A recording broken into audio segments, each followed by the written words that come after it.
प्यारे अभ्यर्थियों नमस्कार। स्वागत है आप सभी का एक बार फिर से नई क्लास में।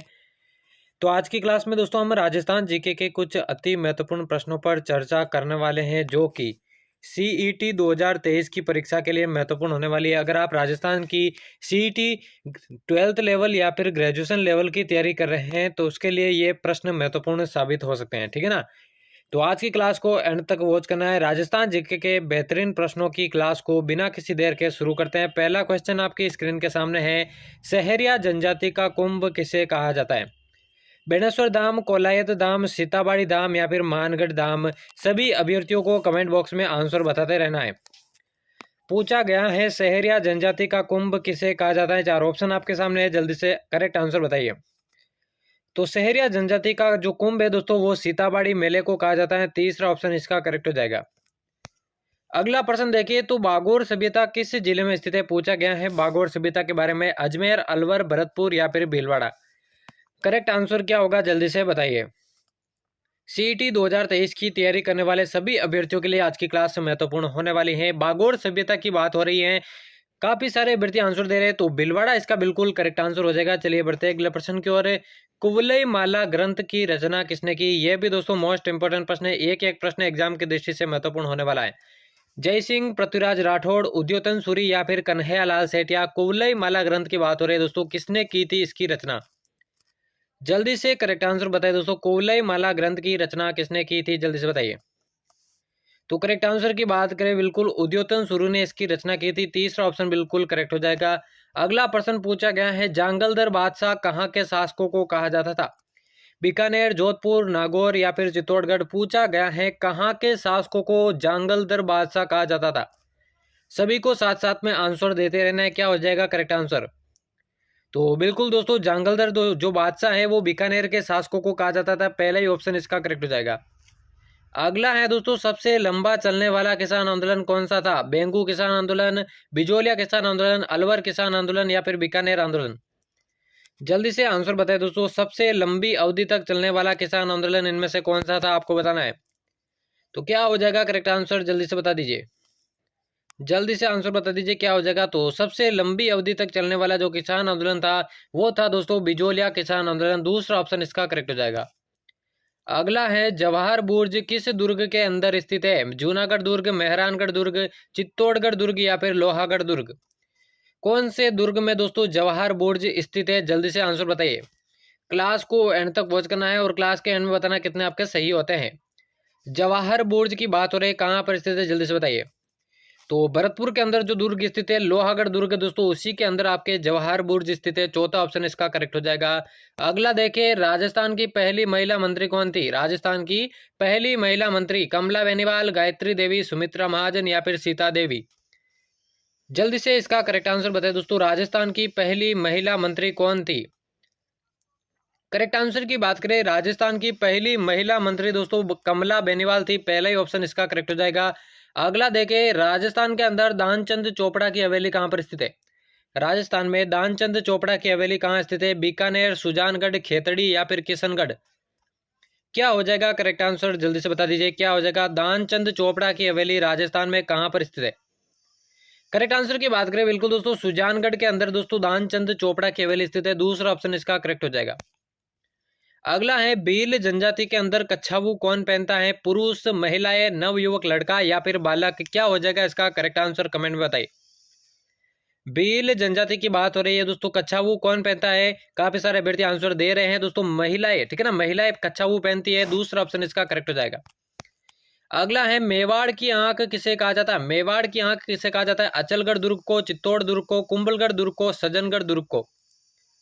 पूछा गया दोस्तों मेवाड़ की आंख किसे कहा जाता है। देखिए दोस्तों, मेवाड़ की आंख जो है वो कटारगढ़ दुर्ग को कहा जाता है, जहां पर महाराणा प्रताप का जन्म हुआ था, ठीक है ना। कटारगढ़ के बादल महल में महाराणा प्रताप का जन्म हुआ था और ये कटारगढ़ दुर्ग दोस्तों कुंभलगढ़ दुर्ग के अंदर स्थित है और ये इसी को दोस्तों मेवाड़ की आंख कहा जाता है। सी ऑप्शन इसका करेक्ट हो जाएगा।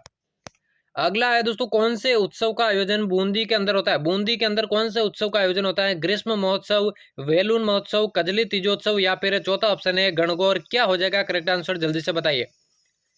बूंदी के अंदर कौन से उत्सव का आयोजन होता है? तो बूंदी के अंदर दोस्तों कजली तीजोत्सव का आयोजन होता है। तीसरा ऑप्शन इसका करेक्ट हो जाएगा। अगला है महत्वपूर्ण प्रश्न, राजस्थान इतिहास के प्रणेता कौन माने जाते हैं? Colonel James Tod, Alexander, George Thomas या फिर इनमें से कोई नहीं। मोस्ट इंपोर्टेंट प्रश्न है दोस्तों। सीईटी 2023 के सभी अभ्यर्थियों को क्लास को एंड तक वॉच करना है। राजस्थान इतिहास के प्रणेता की बात करें, कर्नल जेम्स टोड को कहा जाता है। पहला ही ऑप्शन इसका करेक्ट हो जाएगा। अगला है, श्री रंगनाथ जी का मंदिर कहाँ पर स्थित है? राजस्थान, जयपुर, अजमेर या फिर कोटा? रंगनाथ जी का मंदिर कहाँ पर स्थित है राजस्थान के अंदर? जल्दी से बताइए। और दोस्तों 2023 की किसी भी कंपटीशन एग्जाम की आप तैयारी करें तो उसके लिए दोस्तों ये क्लास और ये चैनल आपके लिए महत्वपूर्ण होने वाला है। इस चैनल की प्लेलिस्ट पे आपको ऐसी और क्लासेस देखने को मिल जाएगी, तो जल्दी से जाइए चैनल को सब्सक्राइब करके प्लेलिस्ट विजिट कीजिए और राजस्थान जीके की या किसी भी कंपटीशन एग्जाम की बेहतरीन तैयारी कीजिए। श्री रंगनाथ जी का मंदिर दोस्तों अजमेर के अंदर स्थित है। तीसरा ऑप्शन इसका करेक्ट हो जाएगा। चलिए बढ़ते अगले प्रश्न की ओर। बहुत ही महत्वपूर्ण प्रश्न है, पूछा गया है, प्रतिहार वंश का अंतिम शासक कौन था? मिहिर भोज, राजपाल, यशपाल या फिर महिपाल? प्रतिहार वंश का अंतिम शासक कौन था आपको बताना है, जल्दी से बताइए। तो करेक्ट आंसर की बात करें, प्रतिहार वंश का जो अंतिम शासक था दोस्तों यशपाल था। तीसरा ऑप्शन इसका करेक्ट हो जाएगा। क्लास को एंड तक वॉच करना है और क्लास के एंड में बताना है कितने प्रश्न आपके सही होते हैं। अगला प्रश्न है, राजस्थान में राजनीतिक चेतना को जन्म देने वाले कौन थे? केसरी सिंह बारठ, जयनारायण व्यास, गोविंद गिरी या फिर अर्जुन लाल सेठी? राजस्थान के अंदर राजनीतिक चेतना को जन्म देने वाले कौन थे आपको बताना है। जल्दी से इसका आंसर बताइए, जल्दी से करेक्ट आंसर बताइए। तो राजस्थान के अंदर दोस्तों राजनीतिक चेतना को जन्म देने वाले जो थे वो थे दोस्तों अर्जुन लाल सेठी। चौथा ऑप्शन इसका बिल्कुल करेक्ट आंसर हो जाएगा। चलिए बढ़ते हैं अगले प्रश्न की ओर। 16वां प्रश्न है, सरसों के उत्पादन में राजस्थान का भारत में कितना स्थान है? सरसों के उत्पादन में राजस्थान का भारत में कौन सा स्थान है? प्रथम, द्वितीय, तृतीय या फिर चतुर्थ? जल्दी से करेक्ट आंसर बताइए क्या हो जाएगा। राजस्थान का भारत में कितना स्थान है किसके उत्पादन में? सरसों के उत्पादन में। तो काफी सारे अभ्यर्थियों ने आंसर दिया है प्रथम, और उन सभी का आंसर करेक्ट हो जाएगा। राजस्थान का सरसों के उत्पादन में दोस्तों प्रथम स्थान है भारत के अंदर। अगला प्रश्न है दोस्तों, मोरेल बांध परियोजना किस जिले के अंदर स्थित है? चार ऑप्शंस की बात करें, जयपुर, भीलवाड़ा, सवाई माधोपुर या फिर टोंक? मोरेल बांध परियोजना कौन से जिले के अंदर स्थित है आप सभी को आंसर बताना है। आपको बता दूं दोस्तों, मोरेल बांध परियोजना दोस्तों मोरेल नदी पर बनाया गया है। मोरेल नदी पर बनाया गया है और यहाँ पे पूछा गया है किस जिले में स्थित है, तो सवाई माधोपुर जिले के अंदर स्थित है। तीसरा ऑप्शन इसका करेक्ट हो जाएगा। अगला है, किस दुर्ग को मयूर ध्वजगढ़ के नाम से जाना जाता है? लोहागढ़ दुर्ग, अचलगढ़ दुर्ग, कुंभलगढ़ दुर्ग या फिर मेहरानगढ़ दुर्ग? क्या हो जाएगा दोस्तों करेक्ट आंसर? कौन से दुर्ग को मयूर ध्वजगढ़ के नाम से जाना जाता है? तो दोस्तों मयूर ध्वजगढ़ दोस्तों जोधपुर के अंदर जो राव जोधा द्वारा निर्मित दुर्ग है मेहरानगढ़ दुर्ग, इसे ही दोस्तों मयूर ध्वजगढ़ के नाम से जाना जाता है। चौथा ऑप्शन इसका करेक्ट हो जाएगा।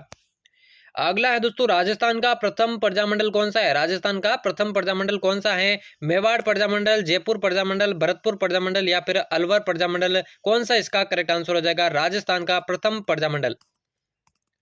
बहुत ही महत्वपूर्ण प्रश्न है, एक एक प्रश्न एग्जाम की दृष्टि से महत्वपूर्ण होने वाला है। राजस्थान का प्रथम प्रजामंडल की बात करें, बिल्कुल दोस्तों जयपुर प्रजामंडल इसका करेक्ट आंसर हो जाएगा। और आज की क्लास का यह होने वाला है दोस्तों अंतिम प्रश्न, महत्वपूर्ण प्रश्न है, राजस्थान में किस मिट्टी का क्षेत्र सर्वाधिक है? कच्छारी मिट्टी, लाल मिट्टी, काली मिट्टी या फिर रेतीली मिट्टी? कितने प्रश्न आपके सही होते हैं दोस्तों कमेंट में जरूर बताएगा। राजस्थान में किस मिट्टी का क्षेत्र सर्वाधिक है, सभी को आंसर बताना है। तो करेक्ट आंसर की बात करें दोस्तों, राजस्थान के अंदर रेतीली मिट्टी जो है सबसे ज्यादा पाई जाती है। चौथा ऑप्शन इसका करेक्ट हो जाएगा। तो यहाँ पर दोस्तों राजस्थान जीके के कुछ अति महत्वपूर्ण प्रश्नों की क्लास समाप्त होती है। ऐसी और क्लासेस दोस्तों आपको इस चैनल की प्लेलिस्ट पे मिल जाएगी, तो चैनल को सब्सक्राइब करके चैनल की प्लेलिस्ट जरूर विजिट कीजिएगा। और ऐसी क्लासेस दोस्तों चैनल पर आगे भी पाने के लिए चैनल को सब्सक्राइब करके बेल आइकन को प्रेस कर देना। तो उम्मीद करता हूँ आज की क्लास आपको पसंद आई होगी। मिलते हैं किसी और नई वीडियो में, तब तक लेते हैं अलविदा, धन्यवाद।